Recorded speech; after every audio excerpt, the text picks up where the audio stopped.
सम्मान हेमंत सोरेन जी के साथ था, कहीं ना कहीं वो विश्वास टूटता हुआ दिखाई दे रहा है। या फिर हम बात करें इन्होंने गारंटीज दी थी उसकी बात करें, हर चीज को लेकर के हम सरकार को घेरने वाले और कुशासन व्यवस्था के खिलाफ हम जो है विधानसभा में सरकार को घेरने वाले हैं। इस बात को क्लैरिफाई किया है कि ये जो जेएमएम और बीजेपी का जो भ्रम और शिगुफा छोड़ा गया है, इसमें खास पैटर्न दिखाई देता है कि हेमंत सोरेन सरकार की तरफ से एक जवाब ये आता है कि केंद्र सरकार हमारे ऊपर में दबाव बना रही थी, हम इनकी बात हमने नहीं मानी, इसलिए जो है ये हमारे पर कार्रवाई हो रही है। हेमंत सोरेन जी के साथ हम कहीं नहीं जाने वाले हैं और जिस मुखरता के साथ हम हमेशा आवाज उठा रहे हैं, हम हर मुद्दे पर सरकार को वैसे ही सदन से लेकर के सड़क में घेरेंगे। जोहार, नमस्कार। झारखंड विधानसभा के शीतकालीन सत्र का आरंभ कल से होने वाला है और बीजेपी झारखंड के प्रदेश प्रवक्ता अजय शाह हम लोगों के साथ हैं। सीधे उनसे बात करते हैं कि किन मुद्दों को लेकर बीजेपी विधानसभा के जो सत्र आरंभ होने वाला है उसमें जाएगी, क्या प्रमुख मुद्दा रहेगी और झारखंड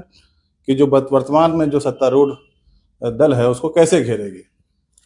देखिए, अभी कुछ समय पहले हेमंत सोरेन सरकार के 1 साल पूरे होने पर हमने एक आरोप पत्र जारी किया था। आरोप पत्र में हमने तमाम आरोपों को लगाया, फैक्ट के साथ में, फिगर के साथ में, और हमने बताया कि किस तरीके से हेमंत सोरेन सरकार जिन मुद्दों को लेकर के सत्ता में आई थी, जिस धनादेश को लेकर के सत्ता में आई थी, लोगों का विश्वास था, लोगों का जो सम्मान हेमंत सोरेन जी के साथ था, कहीं ना कहीं वो विश्वास टूटता हुआ दिखाई दे रहा है।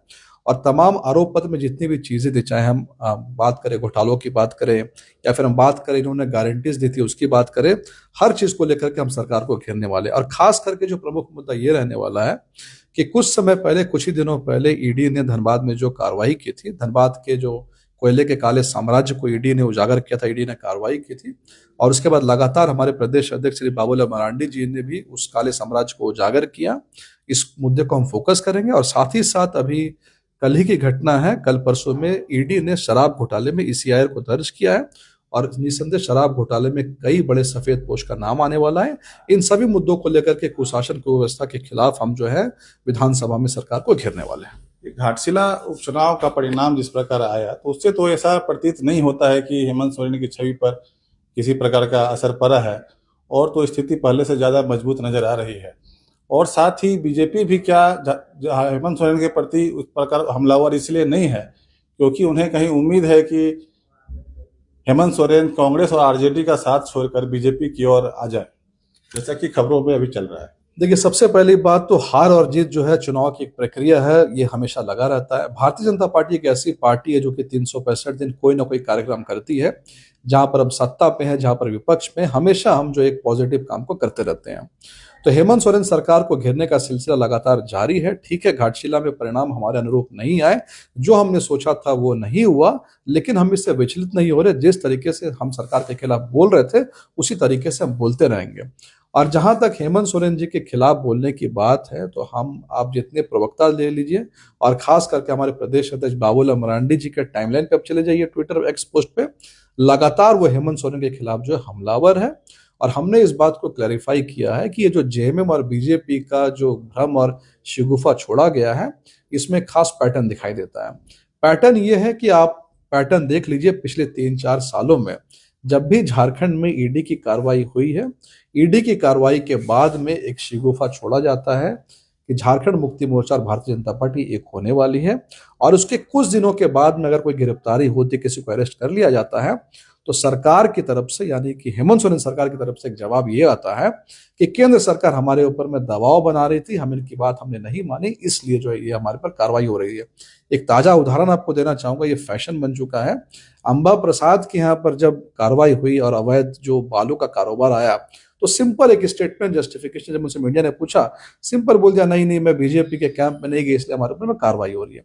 तो जब भी कार्रवाई होती है, इनको डर रहता है कि इन्वेस्टिगेशन बढ़ने वाला है, कुछ ना कुछ बड़ा होगा, तो उसके पहले ये शिगुफा को छोड़ते हैं और उसके बाद खुद ही इसका खंडन करते हैं कि हम झुकेगा नहीं, इस तरह का नैरेटिव बनाने का प्रयास करते हैं। हेमंत सोरेन जी के साथ हम कहीं नहीं जाने वाले हैं और जिस मुखरता के साथ हम हमेशा आवाज उठा रहे हैं, हम हर मुद्दे पर सरकार को वैसे ही सदन से लेकर के सड़क में घेरेंगे। ये जेएमएम और कांग्रेस तो यही आरोप जो है आप लोगों पे लगाती है कि बीजेपी के लोगों की चाह है और उसके द्वारा ही ये प्लांट खबरें की जाती है। और साथ में कहीं ना कहीं बीजेपी जिस आक्रामकता के लिए जानी जाती है वो हेमंत सोरेन के प्रति उतना दिखाई नहीं देता है जितना कि स्वास्थ्य मंत्री इरफान अंसारी के प्रति दिखाई देता है।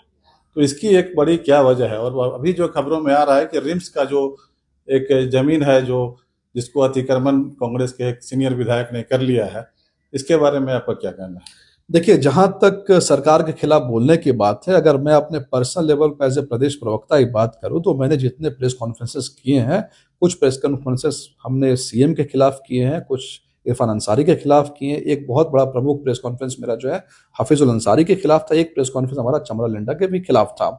तो ठीक है, इरफान अंसारी जो है टीआरपी बटोरने में माहिर है, और हम जब उनके खिलाफ कुछ बोलते हैं तो वो उसमें रीलबाजी करके उसको ज्यादा फेमस कर देते हैं और ऐसा दिखाने की कोशिश करते हैं कि भारतीय जनता पार्टी हमारे पीछे लगी हुई है।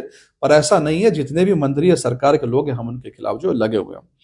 पहली बात। दूसरी बात ये कि सरकार, जो लोग ये बात कह रहे हैं कि ये जो शगुफा हमने छोड़ा है, तो इस शगुफा का सबसे बड़ा बेस क्या था? भ्रम का सबसे बड़ा बेस यही था कि हेमंत सोरेन जी और कल्पना सोरेन जी दिल्ली गए और दिल्ली में नेताओं से मिले।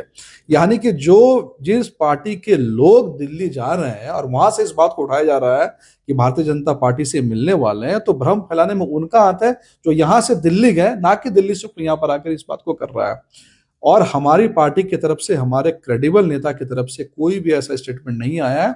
इनके ही नेताओं की तरफ से पहले कुछ कुछ आता है और उसके बाद आता है झुकेंगे नहीं, इनके सामने झुकेंगे नहीं। यानी कुल मिलाकर के होने वाले गिरफ्तारी, होने वाले अरेस्ट, होने वाली कार्रवाई को पहले से जस्टिफाई करने के लिए एक स्क्रिप्ट इन्होंने तैयार किया।